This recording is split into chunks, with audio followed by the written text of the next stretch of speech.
Ce soir, dans la première partie, nous avons comme sujet l'âme sœur. Il y a dans l'évolution d'un individu l'occasion de former des couples ou un couple pour les plus heureux ou chanceux. Et évidemment, la question se pose tout le temps, quel niveau de compatibilité, quel niveau d'entente qu'on peut s'attendre d'une personne qui vit ou qui est supposée vivre avec nous plusieurs années, voire toute une vie. Et ce soir, évidemment, on s'intéresse à l'aspect, disons, occulte ou l'aspect même, je dirais, totalement invisible de ce qui fait que deux êtres peuvent passer 15, 20, 30 ans ensemble. Et nous demanderons à Bernard de Montréal de nous permettre de voir plus clair dans ce sujet qui est celui de l'âme sœur. Nous recevons donc Bernard de Montréal.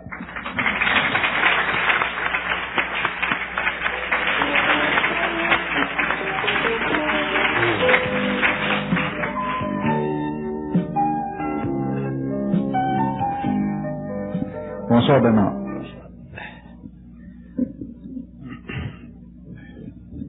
Bernard, de tous les sujets qui captivent les gens, le couple et en particulier découvrir l'âme sœur, on aimerait, disons, qu'on puisse discuter de l'aspect où deux êtres se reconnaissent réellement et l'importance de l'influence de l'âme en particulier sur cette reconnaissance.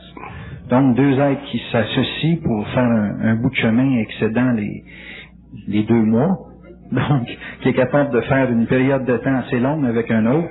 Quels sont les aspects de leur âme, de leur développement personnel qui permet une composition, qui permet un échange réel pour pouvoir évoluer en couple pendant une longue période de temps? Qu'est-ce qui permet à deux êtres de se reconnaître au niveau de l'âme en particulier?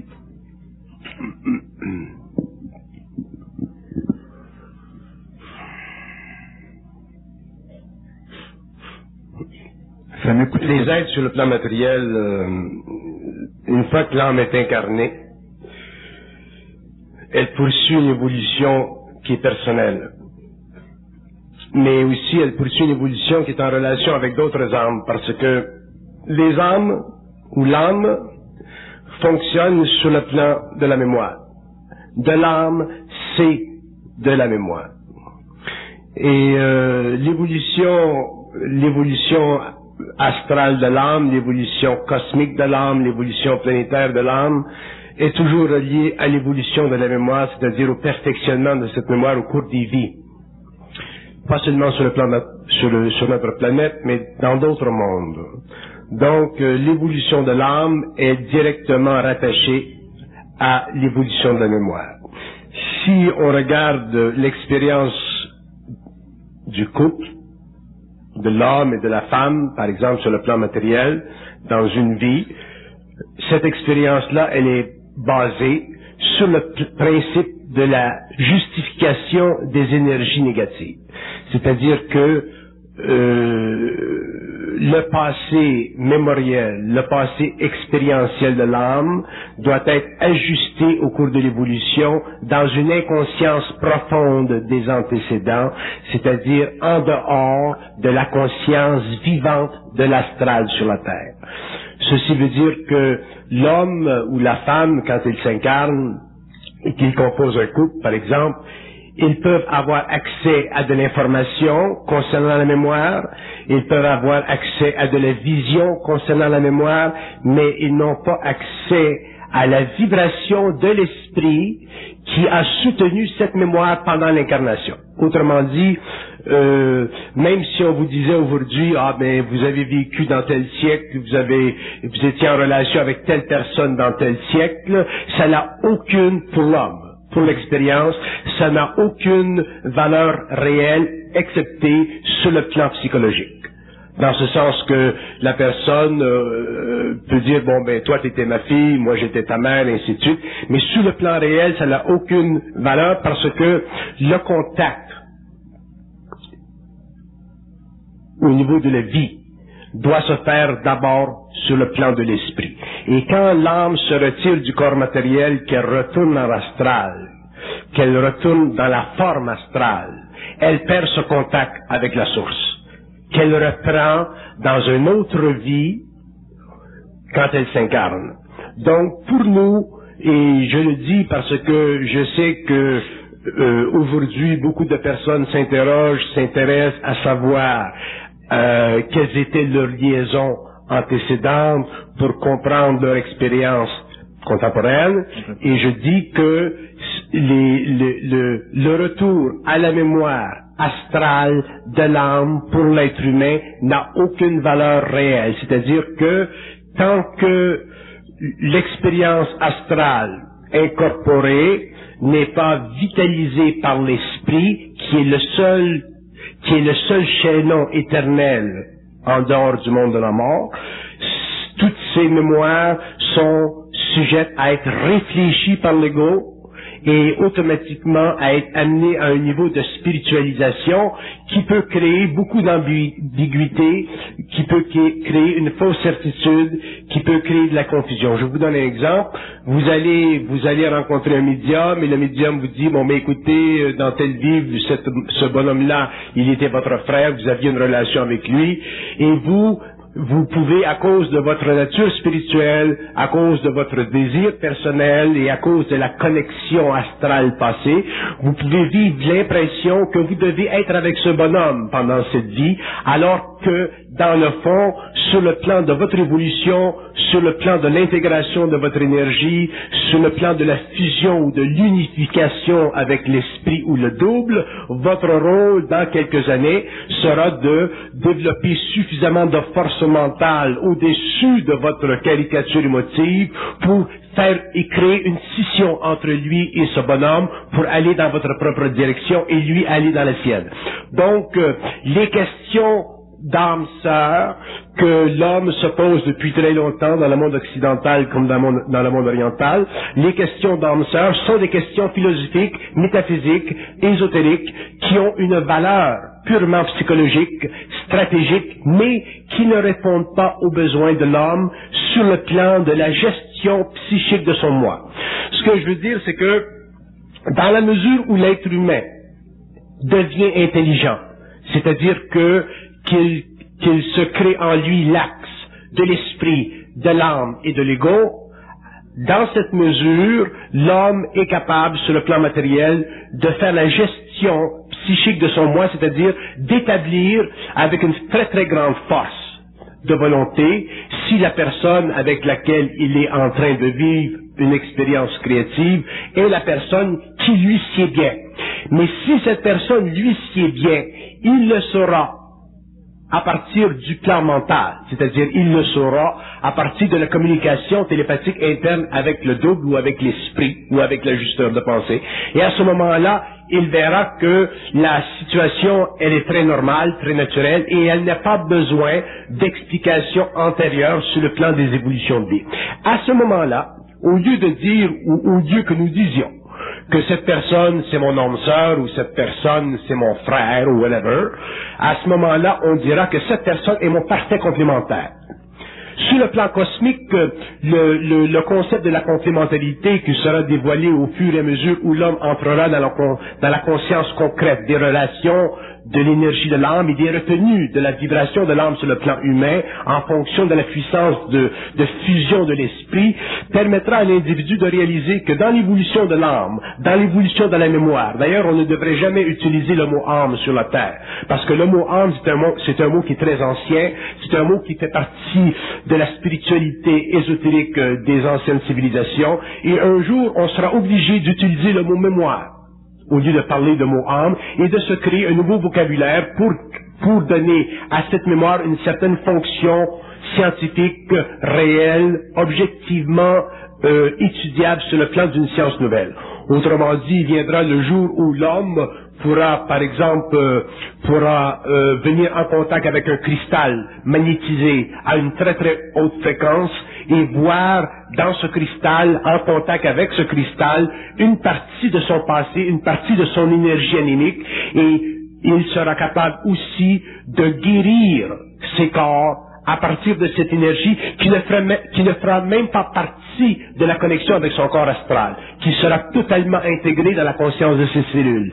Donc, le mot âme commence à être totalement sans utilité.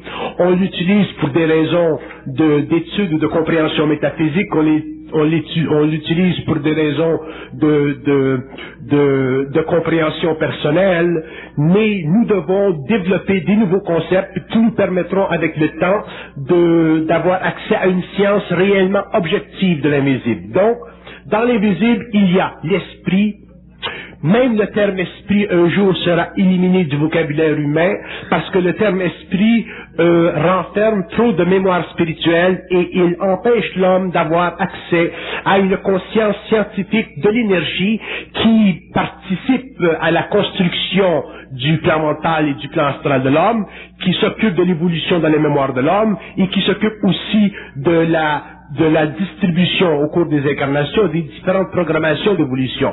Donc l'esprit c'est quoi? L'esprit c'est une intelligence. Il vient où? Il est où? Il se situe où? Quelle est sa fonction? Quelle est sa réalisation? Quelle est sa hiérarchie? Quelle est sa cosmicité? Quelle est sa grandeur de pouvoir? L'esprit c'est une intelligence. Est-ce qu'il a un corps? Il n'a pas besoin de corps. Pourquoi? Parce qu'il ne fait pas partie du temps. Pourquoi? Parce qu'il ne meurt pas.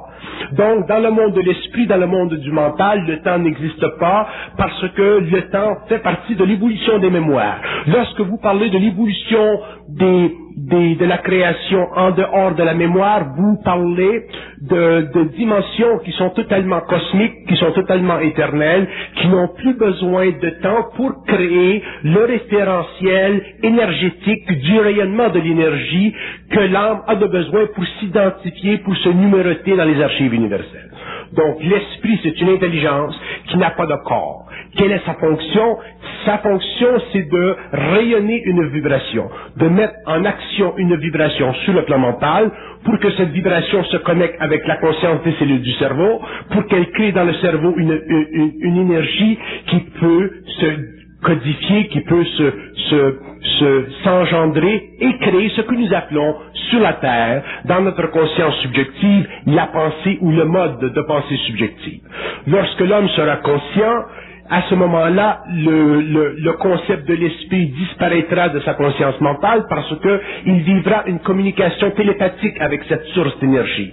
Donc, à ce moment-là, l'esprit ne sera plus pour l'homme simplement une vague notion symbolique d'une origine cosmique quelconque, d'une certaine nature infinie qui traite avec sa propre nature humaine, mais cet esprit sera réellement la source, la doublure cosmique de son intégrale réalisation en tant qu'esprit, âme et ego, ce que nous appelons l'homme. Si nous nous occupons trop de certains concepts anciens, de certains concepts qui n'ont pas de puissance, de certains concepts qui font partie encore de la manipulation astrale, de la psychologie, de la valeur des mots dans le mental humain, nous ne pouvons pas comprendre la réalité de l'homme, nous ne pouvons pas comprendre la substance de son esprit, c'est-à-dire la substance de la lumière qui utilise la vibration pour connecter avec l'âme afin de faire vibrer l'énergie qui donne à l'homme le surcroît de présence, c'est-à-dire une mémoire qui s'infiltre dans l'ego et qui permet à l'homme de développer ou de prendre une certaine conscience de lui-même. Donc, le concept de l'âme sœur, c'est un concept qui est spirituellement valable, qui est absolument sans aucune utilité sur le plan cosmique et qui sera éventuellement remplacé par une idée plus réelle, dans la mesure où l'homme aura un mental réel, de la relation entre lui-même et un partenaire avec lequel il doit évoluer, non pas simplement sur la Terre, mais sur d'autres planètes, non pas seulement sur le plan matériel, mais sur le plan éthérique, non pas en fonction du retour constant à la forme astrale, mais en dehors de la forme astrale, c'est-à-dire dans ces corridors de temps qui permettent à l'homme finalement d'établir un équilibre parfait entre l'esprit, la mémoire et l'ego.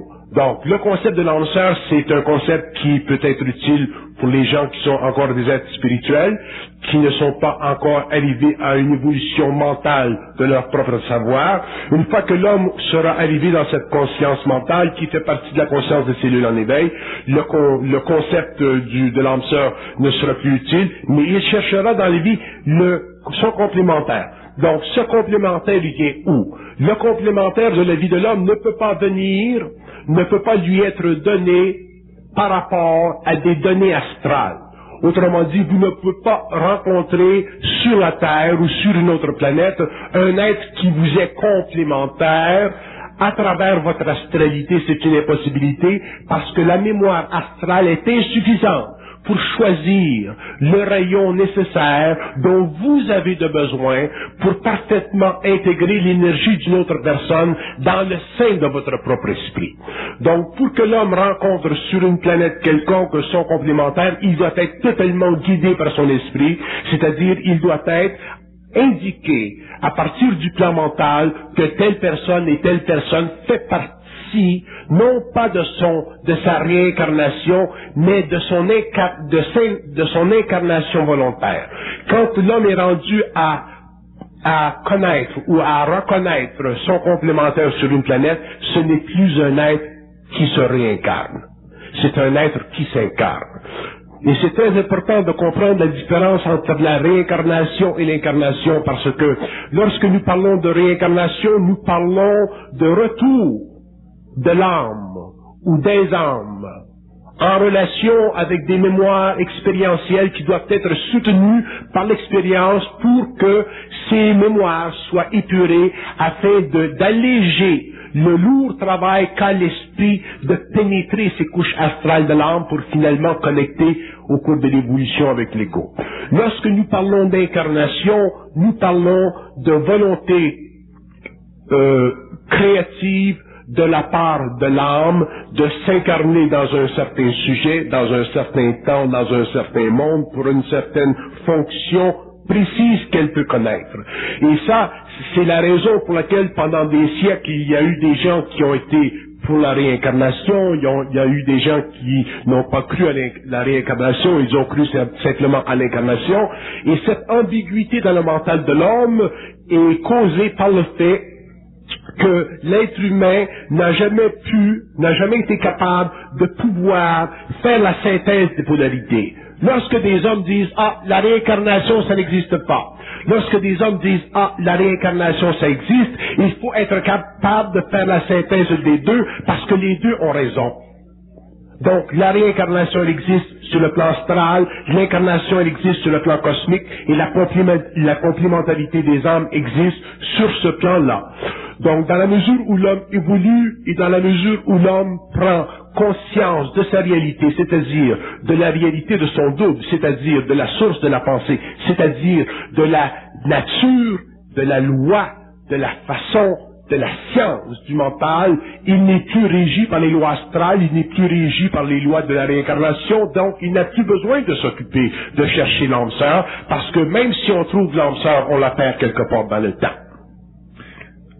Parce qu'elle ne fait pas partie de la complémentarité. Donc c'est pour ça que j'ai toujours fait cet humour noir lorsque je disais, vous avez trouvé votre âme sœur et dans quelques mois ce sera votre cousine. Est-ce que vous voulez dire par cela que l'esprit a sa façon de choisir la relation entre deux êtres et que la mémoire en a une autre? Est-ce qu'il y a deux façons de vivre? Bon, c'est parce que l'âme étant une mémoire, l'âme étant une personnalité en dehors du corps matériel, l'âme est régie par les lois du monde astral. Et dans le monde astral, le processus de réincarnation favorise l'évolution de l'âme. Mais sur le plan cosmique, le processus de réincarnation doit un jour arriver à son terme. Parce que l'homme ne peut pas constamment se réincarner, parce que constamment se réincarner, c'est ne jamais changer de modèle. Donc l'homme un jour doit changer de modèle. Et pour que l'homme change de modèle, il faut qu'il en arrive un jour à passer de la conscience astrale qui l'amène à la réincarnation, qui l'amène à la mort, qui le ramène à la réincarnation, et qui le garde toujours dans son corps matériel, jusqu'à ce qu'il passe à la conscience mentale qui, au lieu de le ramener à la conscience astrale, le ramènera à la conscience éthérique qui, finalement, le forcera à ne plus céder aux pressions astrales de la réincarnation. Parce que il y a beaucoup de politique dans le monde de la mort. Il y a beaucoup de politique, il y a beaucoup de manipulation. Le monde de la mort, c'est un monde qui est très très semblable au monde de la Terre. Il y a beaucoup de personnalités, il y a beaucoup de conflits. Il n'y a pas de corps matériel, mais ça ne change rien. Parce que même vous, quand vous rêvez le soir, vous avez des émotions, vous avez des sentiments, vous avez des passions. Donc, sur un autre plan, la nature humaine continue. Mais sur le plan éthérique, cette nature humaine, elle est transmutée. Mais elle est transmutée pourquoi? Parce que l'homme, en tant qu'égo, avec le support de l'âme qui est sa mémoire, a finalement réussi à créer l'axe de la vie, c'est-à-dire la connexion entre la cosmicité de son mental, qui s'exerce sur le plan mental supérieur, au-delà de l'intellect, en relation avec la mémoire, qui fait partie de tous ses attributs évolutifs au cours des générations, des siècles, et l'ego, qui est simplement le mécanisme réflectif de toute cette énergie extraordinaire qui constitue finalement la substance même de l'homme. Mais tant que l'homme n'a pas créé cet axe et qu'il n'a pas connu et compris les lois de l'esprit, donc les lois du langage, les lois de la pensée, les sources de la pensée, comment ça fonctionne, ce monde mental, à ce moment-là, il ne peut pas bénéficier de notions, même si elles sont valables spirituellement, qui puissent le libérer des pressions astrales, des pressions politiques astrales, et à cause de ces pressions politiques astrales, il est constamment forcé d'assujettir son moi à des notions spirituelles qui éteignent en lui l'intelligence pure. L'homme a besoin de connaître, de savoir et de vivre l'intelligence pure. Et l'intelligence pure, c'est cette intelligence qui n'est pas fondée sur la mémoire. C'est cette intelligence qui ne fait pas partie du mouvement de l'âme sur la terre. C'est cette intelligence qui fait partie de la construction de l'axe entre l'esprit, l'âme et l'ego, et qui finalement amène l'homme à se séparer du monde astral pour entrer dans le monde éthérique. Donc cette intelligence pure il ne peut pas être fondée sur la mémoire de l'humanité parce qu'elle ne fait pas partie du temps. Et lorsque nous avons des notions sur notre planète qui sont intéressantes, qui sont excitantes, qui sont fascinantes, nous sommes toujours éventuellement forcés de réaliser, après 2, 3, 4, 5 générations, que nous ne sommes nulle part plus avancés que nous étions là. Et lorsqu'un homme arrive à 80, 70, 55 ans, 90 ans, et qu'il n'est pas arrivé à pouvoir finalement mettre le doigt sur sa réalité, et qu'il doit mourir dans la maladie, la sénilité, et ainsi de suite, pour retourner dans le monde de la mort et recommencer, c'est une insulte à l'intelligence de l'homme. Et quand je dis une insulte à l'intelligence de l'homme, je dis une insulte à l'intelligence cosmique de l'homme qui n'est pas vécue, qui n'est pas véhiculée en lui. Pourquoi? Parce qu'il est trop rempli dans son mental de notions qui font partie du monde étrange de la mort, c'est-à-dire du monde astral. C'est pour ça que nous n'avons pas de conscience idéale, que nous n'avons pas de conscience identique à soi, que nous n'avons pas de savoir universel et personnel à la fois, que nous ne sommes pas capables d'individualiser la connaissance, de fragmenter les notions qui nous sont parvenues au cours des siècles et de réellement voir à travers cette brume épaisse qui ont fait de nous des êtres, des esclaves de la recherche. Pourquoi l'homme aurait besoin de faire de la recherche? Nous n'avons pas à rechercher quoi que ce soit. Nous sommes ce que nous sommes. Nous sommes des êtres de lumière parce que nous avons accès potentiellement à un plan mental qui regorge d'énergie, qui regorge de mémoire cosmique, qui connaît et qui comprend parfaitement le monde de la mort, qui a des notions totalement complètes sur le temporel et qui aussi comprend parfaitement l'intemporel. Nous n'avons pas besoin de mémoire.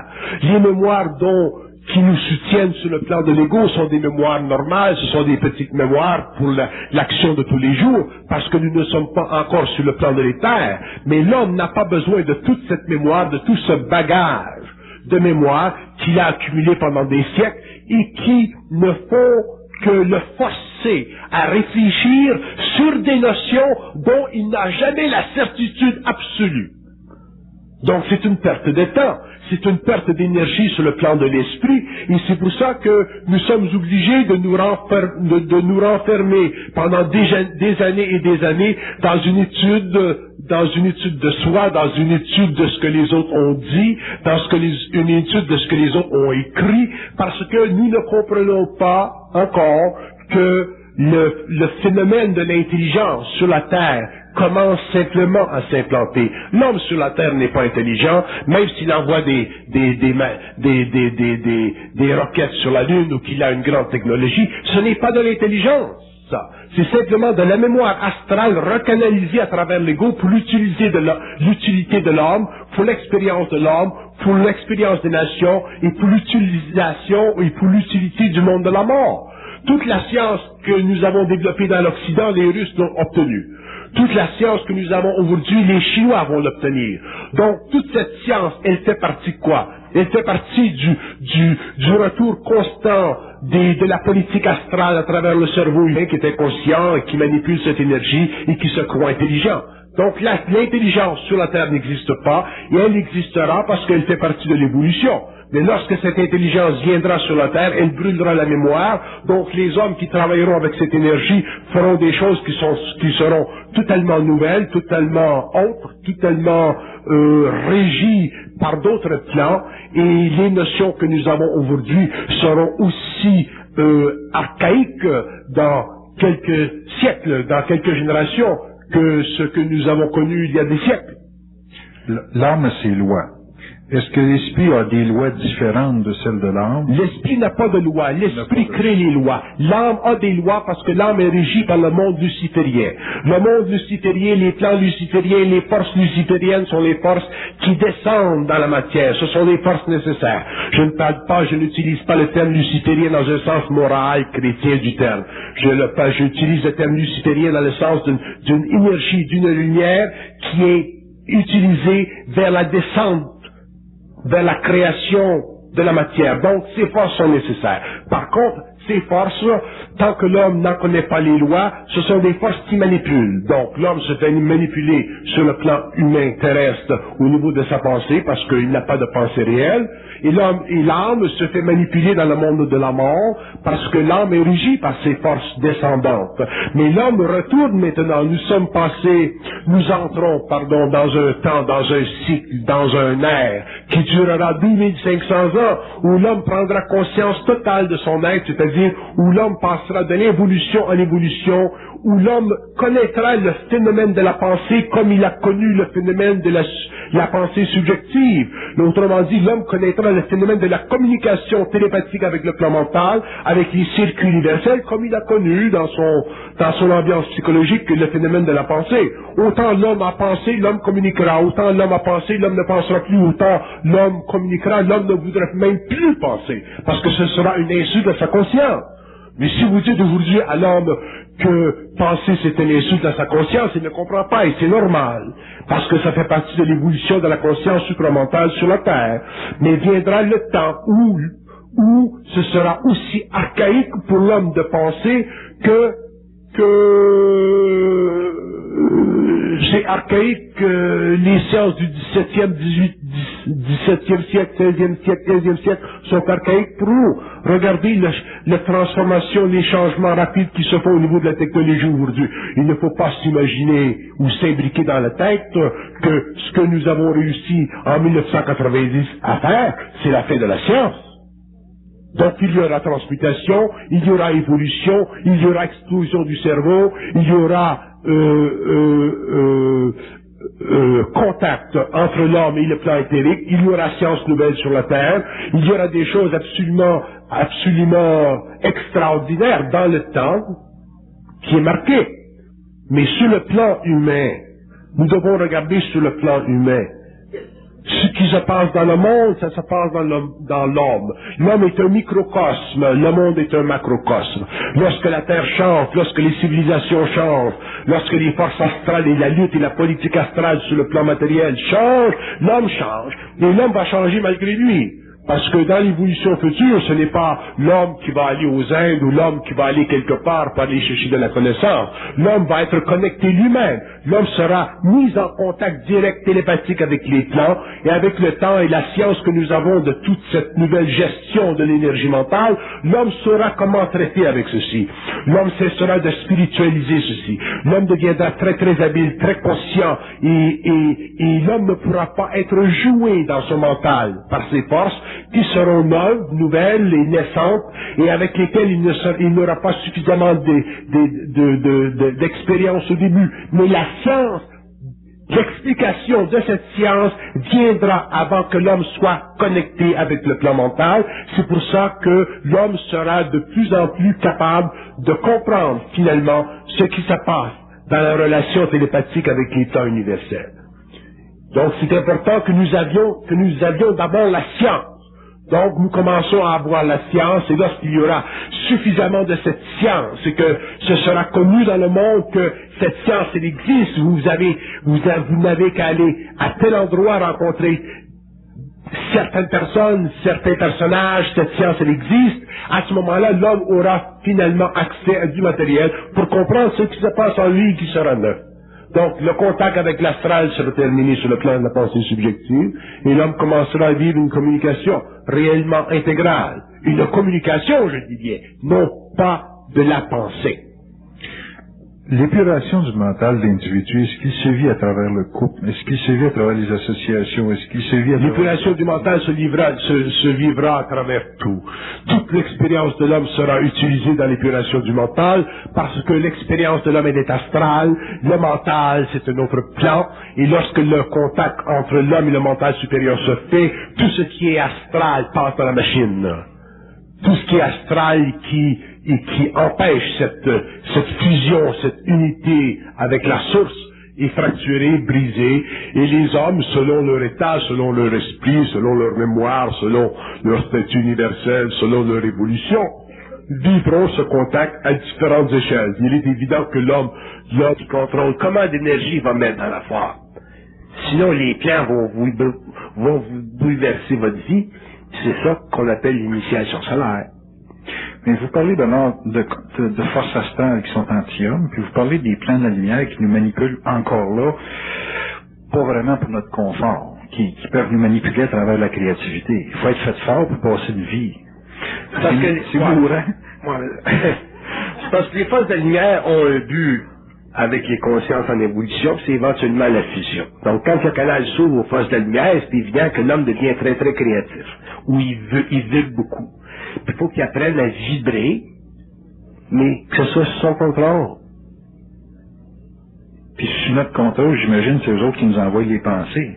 Sous notre contrôle, ça veut dire qu'ils nous font vibrer tellement, puis selon nos illusions, on se met dans la merde, puis éventuellement on apprend. Quand on apprend... On se met toujours dans la merde en fonction de nos caractères, de nos personnalités. Ouais, mais ben si on se met dans la merde, puis c'est pas nous autres qui pensent, c'est eux autres qui nous mettent dans la merde. On se met dans la merde parce que on se met dans la merde parce qu'on connaît pas le monde de la pensée. Si on connaissait le monde de la pensée, on se mettrait pas dans la merde. C'est le fait qu'on connaît pas le monde de la pensée, c'est le fait qu'on connaît pas la pensée, c'est le fait qu'on sait pas d'où vient notre pensée, c'est le fait qu'on voit pas à travers notre pensée qu'on se met dans la merde. Si on voyait à travers notre pensée, quand même que lui en haut il me dirait bon ben demain matin vends ta maison, je dis on chie toi. Hein? Il n'y a personne qui va me faire vendre ma maison. Si je veux vendre ma maison, m'en vendre. C'est pas mon double qui va me dire demain matin tu vends ta maison. Mais s'il m'avait dit ça en 1970, il n'a pas habitué à ce temps-là, c'était nouveau. Peut-être que je l'aurais vendu la maison. Bon, je vous prends dans cet exemple-là. Mais aujourd'hui, il ne peut pas faire ça. Il vous envoie la pensée là, de vendre votre maison. Okay. Puis vous dites, non, je veux pas vendre ma maison. Elle vient d'où cette pensée-là? C'est parce qu'il veut jouer. Au stade où j'en suis rendu, c'est probablement parce qu'il voudrait me parler ou il voudrait me faire rire.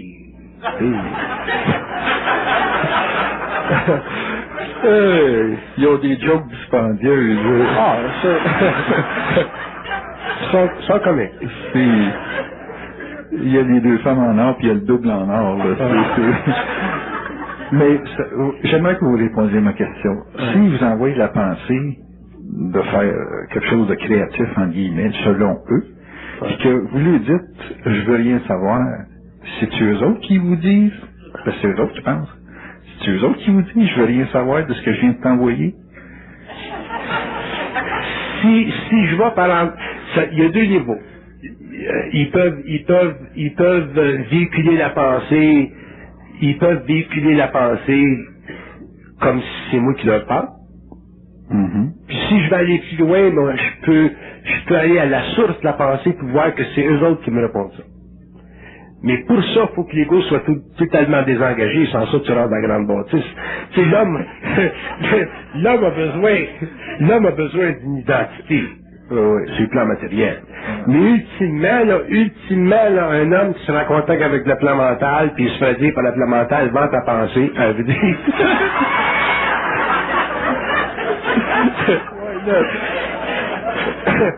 vends ta maison. Bon, ça s'y fusionne, là, dans ce temps-là. Puis il ira par en dedans, là, puis il voudra voir la subtilité du jeu. Puis lui, il dirait, non, chier. Il pourra aller par en dedans, puis il pourra entendre tout le registre mental qui dit, vends ta maison, va donc chier. Oui, en même temps. Mais ça, pour pouvoir vivre ça, faut que tu ne puisses plus capoter sur le temps. Faut que tu sois bien insolite. Sans ça, tu es obligé d'avoir un petit cadre, tu sais.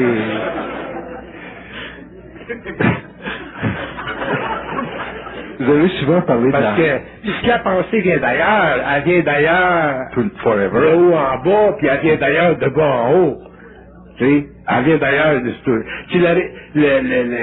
La réception puis l'émission, ça vient toujours d'ailleurs. Ouais. Seulement pour qu'il y ait un partnership psychique entre l'homme et les plans, pour qu'il y ait une conversion d'énergie constante entre le cerveau et les plans, pour qu'il y ait une émulation de l'énergie créatrice sur la Terre, faut que l'homme, de temps en temps, ait l'impression que ça vient de lui.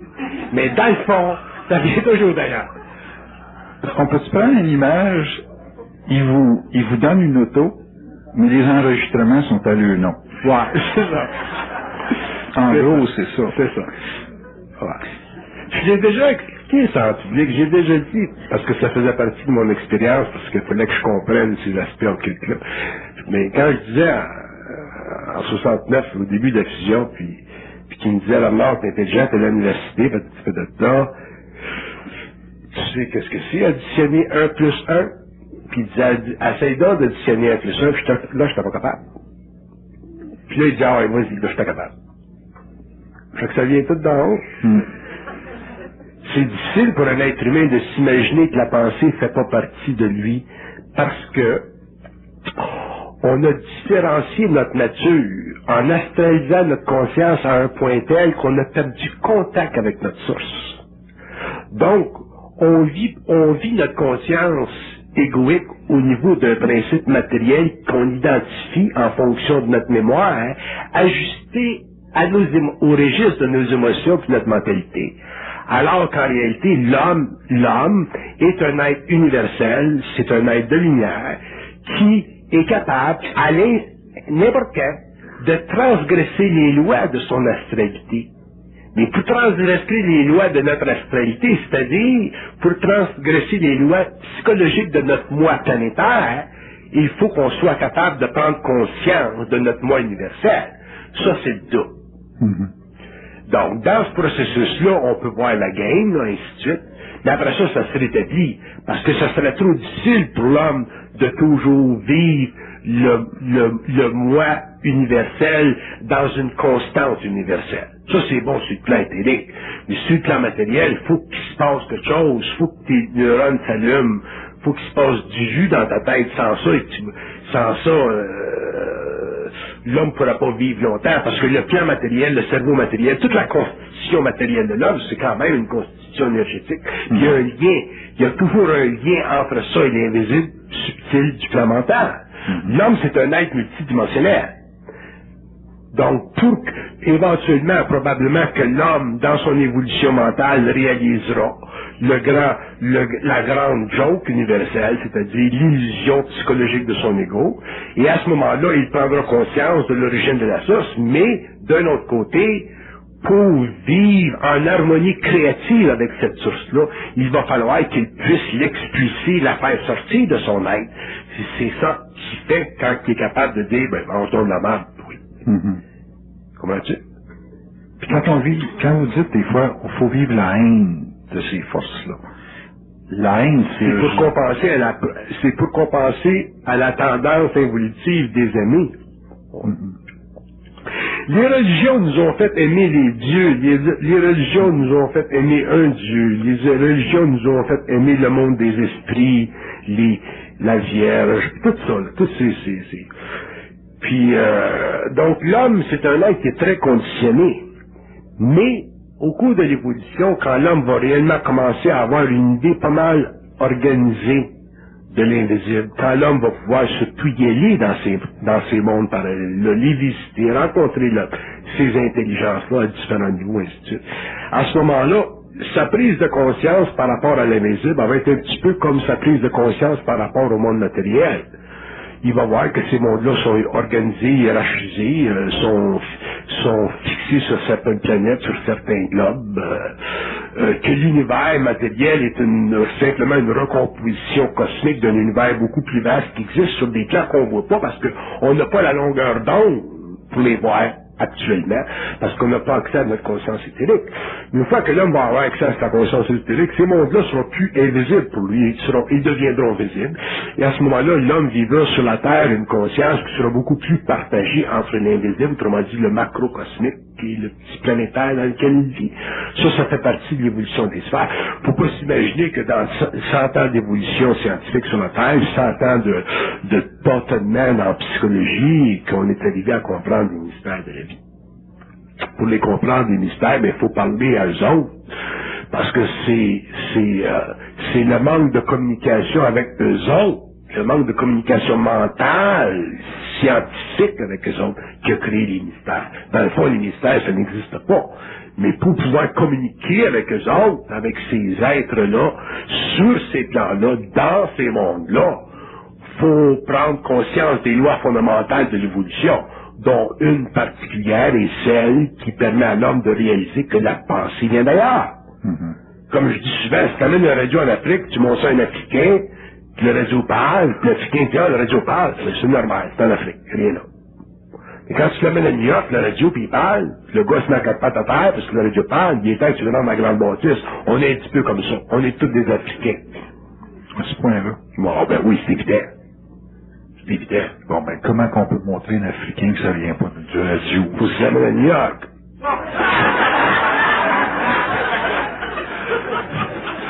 Avec le temps, il va s'habituer. Mais pas à Los Angeles. L'emmener à New York, oui, mais Bernard, c'est quoi? C'est de l'emmener à la station? L'amener dans un monde où il y en a, c'est normal, ça devient normal, puis il y en a Dieu parle, puis c'est pas eux autres qui parlent. Puis éventuellement, il va s'habituer au fait que ça vient d'une station quelque part. Mais s'il met ça au Congo belge, quelque part d'une petite cabane, qu'il en a vu un cœur dans sa vie, quand il va en avoir vu des milliers de radios, il va être habitué. Fait que c'est la quantité de radio qui fait qu'on est capable d'être conscient. C'est des nouvelles impressions. Des nouvelles impressions. Pour qu'on soit mis en contact avec des nouvelles impressions. Puis la science supplémentaire, je suppose, amènera sur la Terre beaucoup de nouvelles impressions. On n'a pas fini de pénétrer les mystères. On n'a pas fini d'étudier l'invisible. On n'a pas fini de comprendre. On n'a pas fini. Mais on peut maintenant le faire parce qu'on a contact avec ces plans-là. Bon, on sort d'une inconscience des plans en vivant une impression d'invisible, si je comprends bien ça. Comment on peut aller chercher cette impression-là de l'invisible? Cette impression-là qui nous fait voir que l'invisible, c'est ça. D'abord, à travers l'illusion de la pensée. À travers l'illusion de la pensée. Ça se vit comment, là? La pensée, c'est une voie intérieure, tu sais. Mais nous autres, la pensée, quand on la vit par rapport à des habitudes de vie qui viennent de notre jeunesse. Excepté pour les médiums, là, des gens extra-lucides, souvent, là, qui vivent ça, ou des gens qui ont vécu un certain développement spirituel dans des systèmes ésotériques. Donc, la pensée devient plus vivante. Mais pour l'être humain, la pensée, ça fait partie de son moi. Puis il n'est pas capable de se dissocier psychologiquement de son moi parce que c'est l'ultime sécurité psychologique de son ego. S'il va à un registre supérieur où il intervient dans le phénomène de la pensée, dans le sens qu'il intercepte volontairement la qualité mobile du mental, qui est l'exercice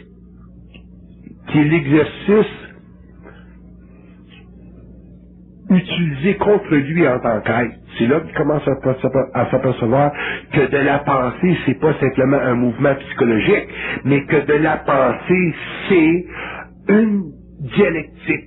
C'est une communication qui, pour le moment, peut être astrale, basse ou haute, astrale, et qui, ultimement, est mentale et cosmique. L'homme va être obligé de passer par ça. C'est ça l'évolution. L'homme va être obligé un jour de faire le point sur la source de sa pensée.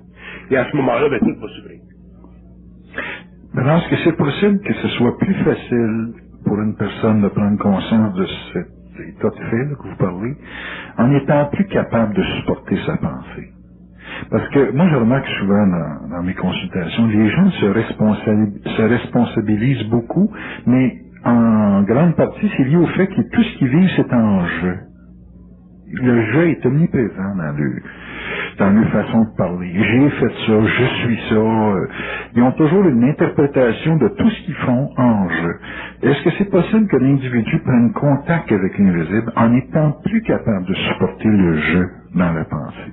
Vous avez le droit universellement parlant, l'homme a le droit d'utiliser le jeu sur le plan de la parole. Pour convertir le tu dans une manifestation autogénérative. Mais sur le plan universel, conscient, occulte du mental, le je n'existe pas. Un homme qui est conscient que le je dans sa tête, c'est son double qui parle en jeu. Ce n'est pas lui qui se parle en jeu. Le jeu, ça fait partie de la déformation astrale de la conscience humaine. Ça fait partie de la confusion des réseaux télépathiques, universels, utilisés pour le développement de la conscience systémique sur la Terre. Le jeu,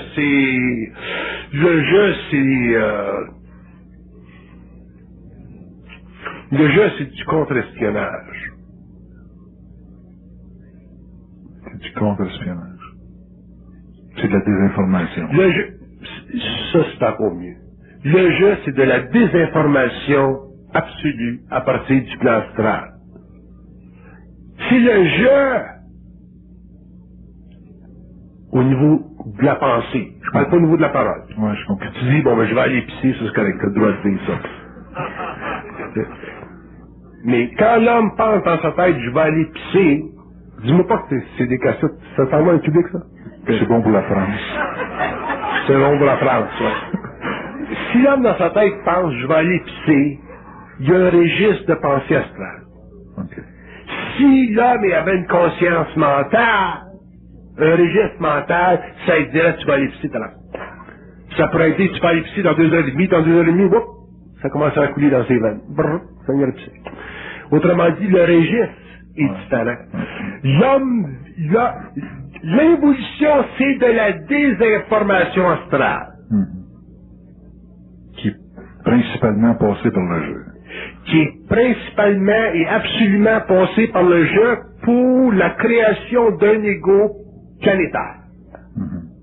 Alors que dans l'évolution, la désinformation astrale n'existera plus, l'homme vivra le jeu au niveau de sa pensée, au niveau de sa parole, il vivra un tu au niveau de sa pensée et automatiquement il commencera à se créer un corps morontiel. Pour se créer un corps morontiel, il faut avoir de plus en plus accès à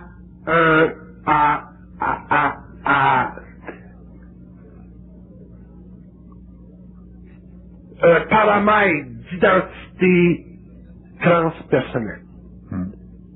Ça unit l'homme à des circuits universels, ça y fait descendre dans ses corps subtils une nouvelle vibration, ça met en marche toute la dynamique créative de sa conscience éthérique, ça l'amène éventuellement à pouvoir utiliser son cerveau éthérique, puis ça amène éventuellement à pouvoir sortir de son corps matériel en éthérique sans avoir à utiliser le cordon ombilical du corps astral. qui l'amène ultimement vers la mort. Anyway.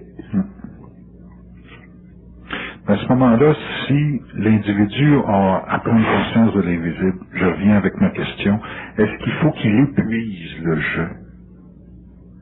Qu'il épuise dans le sens qu'il se rende compte de l'illusion d'avoir comme impression que tout ce qu'il subit en pensée, ça passe par son jeu. Puis qu'à un certain moment donné, il peut pas faire autrement que se sentir coupable ou impuissant devant certaines situations parce qu'il monopolise tout en jeu dans sa pensée. Est-ce que c'est possible que c'est un épuisement mental qui emmène l'individu à une conscience de l'invisible? Parce que moi, je cherche une recette. Bon, je veux pas parler pour tous les hommes, là, parce que je sais que ça se fera pas comme ça, mais si je prends mon cas, là, en 69, là, quand j'ai vécu la fusion, là, d'abord, la destruction du jeu a été instantanée. Ça a automatiquement été remplacé par le tu. Le tu. Comme c'est de la communication. Bon. Ouais, bon. Puis le travail que le double a fait pour réellement abattre, probablement au niveau de la conscience des cellules, toute remémoration psychologique de mon moi, ça a duré 7 ans. Ça veut dire que pendant 7 ans, il n'était pas permis de pouvoir bénéficier, même un petit peu, du plaisir d'avoir un jeu. Ça l'a détruit ma conscience évolutive mentale, puis ça m'a mis sur un réseau vibratoire suffisamment élevé pour pouvoir travailler avec eux autres, parler avec eux autres, puis communiquer avec d'autres entités, autrement dit d'autres vagues de vie sur d'autres plans évolutifs. De sorte qu'aujourd'hui, d'ailleurs aujourd'hui, je peux plus penser, je voudrais même pas penser. Parce que penser, c'est un registre tellement inférieur que pour moi, ce sera une souffrance. Alors que pour l'homme, c'est normal. Mais ça fait partie de l'évolution.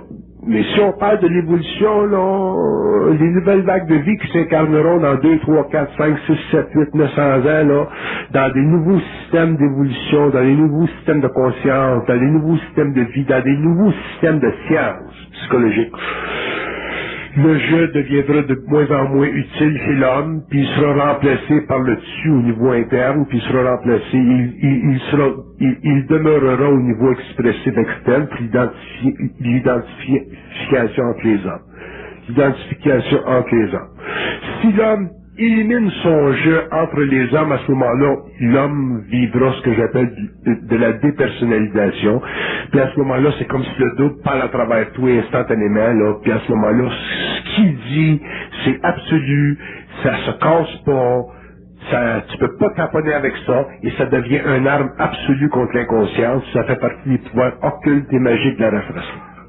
Est-ce que ça va éventuellement en venir à ce moment-là? Oui. C'est ça, d'ailleurs, qui amènera l'homme à pouvoir matérialiser des énergies, des égrégores utiles à l'évolution. Donc, si je comprends bien, le jeu, c'est pour nous maintenir dans une certaine fréquence, dans un sens pour aller trop vite entre les gens avec lesquels on fonctionne. Le jeu protège les autres. Le jeu nous protège personnellement, protège les hommes, protège la mémoire de la race, et invite aussi des intelligences supérieures à ne pas participer créativement trop rapidement à l'évolution mentale supérieure de la race humaine. Sinon, on vivrait des contacts télépathiques avec des réseaux qu'on ne peut pas identifier. Présentement. On serait vampirisé parce qu'il y a des civilisations qui sont très avancées dans la communication télépathique, dans la magnétisation du corps mental, dans la magnétisation du corps astral, dans la projection des formes qu'on peut voir sur le plan matériel.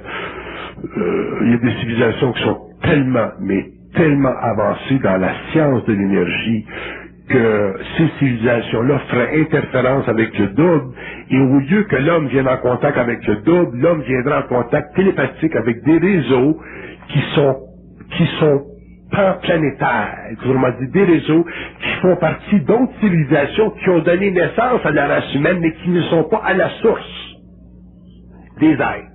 appartenant au plan mental. Ce sont des êtres qui ont des corps, qui sont capables de matérialiser, dématérialiser à volonté, mais qui ne sont pas les maîtres absolus de l'homme. Ils sont simplement les maîtres de sa genèse biologique. Ils peuvent interférer dans... Oh, ben, effectivement, si vous regardez le cas de Stryber aux États-Unis, c'est un exemple. C'est important. La communication sur la planète. La communication, c'est tout. Ah, d'ailleurs, la communication, c'est tout. La communication, c'est tout. La communication entre les hommes, c'est tout. C'est très peu, parce qu'on est très peu capable de communiquer. Puis la communication entre l'homme et les autres plans, c'est réellement tout.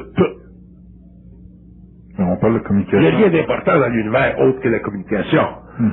Quand vous parlez du verbe, ou quand on parle du verbe, donc ultimement ou ésotériquement, qu'est-ce qu'on veut dire? On parle de l'affranchissement de l'homme, de la communication nuisible, donc de la communication basée sur la conscience astrale de son je, pour éventuellement la rencontre avec des êtres qui sont ultimement éternels et qui font partie de dominion ou d'espace-temps tellement avancés que pour nous autres, ils sont des dieux, ou ils sont des anges, ou ils sont des archanges, alors qu'en réalité, l'homme découvrira un jour que ce ne sont que des civilisations extrêmement avancées, mais qui ont mis de côté depuis très longtemps leur besoin d'avoir une forme matérielle.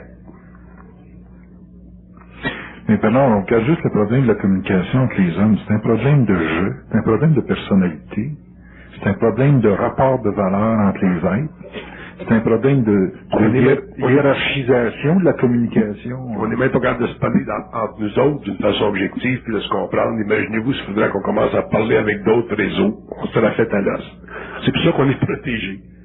Donc, en attendant, tant que l'homme a un jeu au niveau de sa pensée, mais qu'il le garde, puis je suis content qu'il le garde. Puis quand tu vas le perdre, il va le perdre, puis il pourra rien faire. Tu peux rien faire quand tu perds le jeu puis tu rentres dans le dessus. Mais c'est évident que tu peux pas être conscient puis vivre le jeu. Le jeu, c'est pour tomber. Je vais pisser. Ça, c'est correct. Mais dans ta tête, tu peux pas vivre un jeu, je vais pisser, parce que dans ta tête, c'est le double qui te parle, puis les autres pissent pas. Fait que ça devient une contradiction en termes. Un bel Canada de l'ouvrage, hein, c'est... Mais l'élément communication, si vous dites que c'est tout, ça veut dire que toutes les décisions qu'on prend, ou toutes les créations, les constructions qu'on a, ont toutes été fondées à partir de la communication.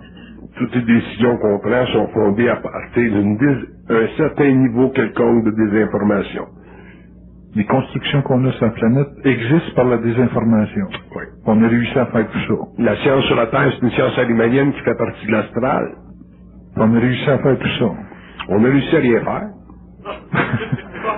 Tout est inventé dans l'astral. Tout ce que l'homme vit sur le plan matériel en tant que science vient de l'astral. Si l'homme était conscient sur la Terre, si l'homme avait une conscience, si l'homme était en contact avec les circuits universels sur la Terre, s'il faisait partie du monde mental des architectures, la science sur la Terre serait pas ce qu'elle est. La science sur la Terre, c'est une abomination. C'est de l'enfantillage. Parce que la science sur la Terre est totalement incapable de poursuivre son évolution systémique à partir d'une convention créative permettant à l'homme d'utiliser sa force générative de façon continue. La science, elle détruit en même temps qu'elle crée, elle détruit. D'ailleurs, elle ne crée pas la science, elle fait simplement inventer ce qui est dans l'astral. La science n'existe pas sur la Terre. Ce que nous avons sur la Terre, c'est ce qu'on appelle une science arimanienne. Ça fait partie du travail des entités dans l'astral qui, à travers la science sur la Terre, continue à perpétuer sur la Terre le karma planétaire des races. C'est-à-dire que la science qu'on a, c'est une amplification karmique. La science qu'on a, c'est une amplification, puis c'est une continuité karmique du karma planétaire. La bombe atomique, la radiation, la télévision. L'homme n'est pas prêt sur la Terre à avoir de la télévision. Pourquoi vous dites ça? Parce que l'homme n'est pas suffisamment conscient pour pouvoir bénéficier créativement d'images électroniques sans être influencé par elles. Ok, ouais. À cause de la croyance. La télévision, elle existe. La télévision ou l'image électronique existe dans d'autres mondes, sur d'autres niveaux, sur d'autres plans. Mais c'est une science qui est totalement utile à la civilisation. Tandis que nous autres, ici, la télévision, il y a une petite partie qui est utile, une petite partie qui est utile, surtout dans les beaux-arts, dans la belle musique, dans les grands films. Mais la science sur la Terre, c'est une science alimanienne. Ce serait quoi de la Un science? scientiste, un être qui serait conscient, un être qui serait conscient et qui travaillerait dans la science, je sais pas, mais dans la science de l'énergie, dans la science de l'atome, pourrait jamais fusionner l'atome. T'as pas le droit cosmiquement de fusionner l'atome. Pourquoi? Parce que tu peux pas fusionner l'atome tant que t'as pas le contrôle sur ses déchets radioactifs. Les effets de rejet, les conséquences. J'ai eu une conversation avec un scientifique italien de 2 semaines là, qui est venu chez nous. Là. Puis un homme brillant. On n'a pas le droit. Ça fait partie de notre expérience planétaire, mais cosmiquement, on n'a pas le droit de fusionner l'atome si on n'est pas capable de comprendre que la radioactivité a fait partie du contact entre l'atome matériel et les énergies éthériques qui passent d'un plan à un autre. La radioactivité, c'est de l'éthéricité, c'est de l'énergie électrique non contrôlée sur le plan matériel. C'est pour ça qu'on n'est pas capable de faire quelque chose avec la radioactivité. Tant qu'une science n'est pas capable de contrôler, autrement dit, tant qu'une science ne connaît pas la conséquence de ses actes, cette science-là est alimanienne. Est-ce qu'on pourrait... Ils ont fait des études aux États-Unis, là. Ils ont fait des études, là. Ça fait 20 ans, là, en Californie, là. Il y a 20 ans, ils pensaient que la télévision, c'était pour rendre le peuple américain plus heureux, plus relax. C'est pas ça que ça fait. L'homme n'a pas de conscience de la conséquence de ses actes scientifiques. Un être conscient et responsable. Un être conscient, quand il fait quelque chose, il le fait en harmonie avec les circuits universels. C'est la seule façon, d'ailleurs, qu'il est capable de le faire. Fait qu'à ce moment-là, quand tu fais quelque chose en 1930, mais ça va durer 2000 ans, à faire. Ça va pas péter dans le fret un jour, ça va pas mettre une civilisation en retard, ça va pas créer des conditions où l'homme devient de plus en plus cancéreux. On les voit pas, là, on vit dans des médiums électromagnétiques tellement intenses que les gens, ça affecte le cerveau, ça affecte les cellules, ça affecte le rythme des cellules. C'est pour ça qu'il y a tant de cancers dans le monde, et ainsi de suite, t'sais. Fait que, penses-tu qu'un scientifique qui va arriver et qui va prouver qu'il y a une relation entre les fils électriques d'Hydro-Québec puis le cancer chez des gens qui vivent en proximité, qu'il va être accepté en société, ils vont pas l'accepter, ils vont mettre ça en dessous du tapis. C'est tout, c'est comme ça tout le temps. Ça fait partie du karma de la race, ça fait partie de l'expérience planétaire, on n'y peut rien. Mais à partir du moment où l'homme va passer de l'évolution à l'évolution et que des hommes, parce qu'il va y avoir des hommes qui vont venir en contact avec d'autres civilisations sur le plan éthérique, à ce moment-là, ces hommes-là vont se séparer complètement de la civilisation humaine, vont passer dans d'autres temps, vont travailler sur la Terre dans des conditions totalement occultes et totalement cachées du reste de l'humanité, puis éventuellement ils auront une conséquence sur l'évolution humaine actuelle. Mais une conséquence très contrôlée. Ils superposeront à ce moment-là soit au niveau télépathie, au niveau de la matérialisation du corps éthérique, et ainsi de suite. Ça fait partie des mystères de la race humaine, de l'évolution. Puis il ne faut pas s'occuper de ça tout de suite. Il faut commencer d'abord à s'occuper de pouvoir vivre, prendre conscience de notre identité, puis d'abord commencer à comprendre le phénomène de la pensée. Ma femme a parlé à une petite fille l'autre fois là, qui a été interviewée par Jeannette Bertrand. Puis une fille qui souffre d'anorexie, boulimie ou anorexie, je sais pas une des deux, je pense que c'est de la boulimie. Puis ma femme elle l'a appelée à Québec.